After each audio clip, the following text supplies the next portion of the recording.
Le C-130 se prépare au décollage. Un avion équipé d'un sonar, capable de repérer un sous-marin. Une course contre la montre est engagée pour retrouver un petit submersible disparu au large du Canada.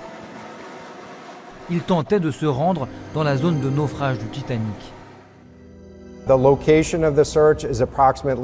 Le lieu des recherches se situe à environ 1448 km à l'est de Cape Cod, par une profondeur d'eau d'environ 3963 mètres.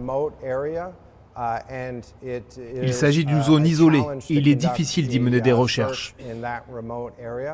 Mais nous déployons tous les moyens disponibles pour nous assurer que nous pouvons localiser l'embarcation et sauver les personnes à bord. Il ne resterait que quelques dizaines d'heures d'oxygène.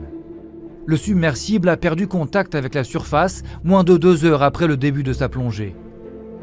Il s'agit du Titan, un vaisseau de 7 mètres de long, conçu par la société américaine OceanGate.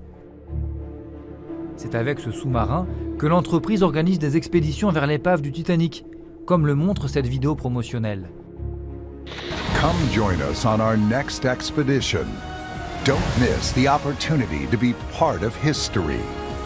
The OceanGate Titanic experience. There's truly nothing else like it.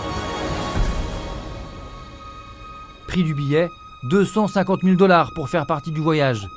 Loin de dissuader ces touristes enthousiastes. Everyone takes real good care of you. But you go from all that excitement into the sub and then suddenly it's a sci-fi movie. Un journaliste invité à bord pour un reportage n'a pas eu le même ressenti. Il s'interrogeait sur la conception, à première vue bricolée, du submersible. Piloté avec une commande de jeu vidéo. Un espace exigu dans lequel il est impossible de rester debout. Une coquille de carbone fermée de l'extérieur. I couldn't help noticing how many pieces of this sub seemed improvised. Des critiques balayées alors par le PDG de l'entreprise. We work with Boeing and NASA and the University of Washington. Everything else can fail. Your thrusters can go, your lights can go, you're still going to be safe. Mais en cas de défaillance des moteurs, le premier danger est l'hypothermie, dans une eau qui avoisine 0 degré. Sur cette photo, des membres de l'équipage quelques jours avant la plongée. 5 personnes se trouvent à bord du Titan, dont 3 touristes, un homme d'affaires pakistanais et son fils, ainsi que le milliardaire britannique Hamish Harding. Le PDG de l'entreprise de jet privé avait commenté sur les réseaux sociaux le début de l'expédition. L'équipe du sous-marin est composée de quelques explorateurs légendaires, dont certains ont effectué plus de 30 plongées sur le RMS Titanic depuis les années 80, notamment Paul-Henri Narjolet. Car le Français Paul-Henri Narjolet fait aussi partie de l'équipage. Âgé de 77 ans, cet explorateur a effectué la première partie de sa carrière comme officier de marine, puis pilote de sous-marin. Avant de se spécialiser dans l'archéologie maritime avec la fouille de nombreuses épaves, et notamment celle du Titanic, qu'il a pu observer la première fois en 87. Pour plonger sur le Titanic, évidemment, on ne peut pas y aller en plongée normale avec des bouteilles, parce qu'il y a quand même 3800 mètres. Donc on descend dans un petit sous-marin.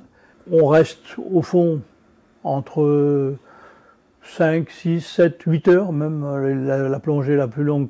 Parce que sur le Titanic, on n'a pas beaucoup envie de remonter, donc on va jusqu'au bout des batteries, même parfois un peu plus que jusqu'au bout.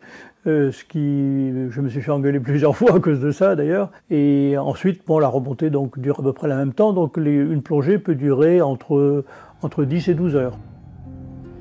Comment expliquer la perte de communication? Le sous-marin a-t-il coulé?